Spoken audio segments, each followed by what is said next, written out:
ಪರಮೇಶ್ ಬರೋಕ್ಕಿಂತ ಮುಂಚೆ ನಾನು ಜಿಲ್ಲಾ ಪಂಚಾಯತ್ ಮೆಂಬರು 28, 29ಗೆ ಯಾವ ಚುನಾವಣೆ ಆದರೂ ನಾನೇ ಕ್ಯಾಂಡಿಡೇಟ್ ಅಲ್ಲಿ ಯಾರು ಏನು ಇದು ಮಾಡಬೇಕಾಗಿಲ್ಲ. ನಾನು 20 ವರ್ಷ ಕಾಂಗ್ರೆಸ್ ಪಕ್ಷಕ್ಕೋಸ್ಕರ ದುಡಿದಿದ್ದೀನಿ. ಇವತ್ತು ನನ್ನ ಯಾರು ಜನ ಕುರ್ಸಿ ನನಗೆ ನೀವು ಬನ್ನಿ ನೀನು ನಿಂತ್ಕೊಳ್ಳಿದ್ದ ಜನ ಕರೆದ್ರೆ 100% ನಾನು ಅಲ್ಲಿ ಕ್ಯಾಂಡಿಡೇಟೇ ನಾನೇ ಕ್ಯಾಂಡಿಡೇಟ್. ಅದಲ್ಲೇನು ಯಾರು ಡೌಟೇ ಬೇಡ. ಅವ್ರ ವೈಯಕ್ತಿಕ ಇದು ನಂದು ವೈಯಕ್ತಿಕ. ಇದು ನನ್ನ ಕಾಂಟ್ರಿಬ್ಯೂಷನ್ ಏನು ಅಂತ ಜನಕ್ಕೆ ಗೊತ್ತಿದೆ.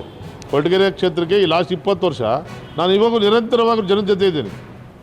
ಅವ್ರು ಏನೇ ಸಮಸ್ಯೆಗಳಿರ್ಬೋದು, ಬರೀ ನಾನೇನೋ ಇದು ನಾಟಕ ಕೊಟ್ಟೆ ರಾಜ್ಯೋತ್ಸವ ಕೊಟ್ಟೆ ಅನ್ನೋದಲ್ಲ.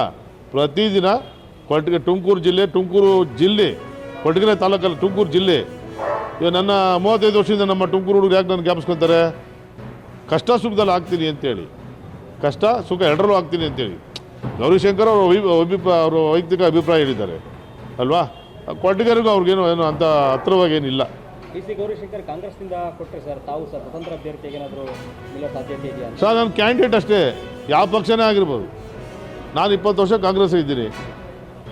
ನನಗೆ ಬೇರೆ ಪಕ್ಷ ಕರೆದು ಕೊಡೋದು ವಿಶ್ವಾಸ ನನಗಿದೆ. ಅವ್ರು ಕಾಂಗ್ರೆಸ್ಸಿಂದ ಅಲ್ವಾ, ಇನ್ನೂ ಈಸಿ ಆಗೋಯ್ತು.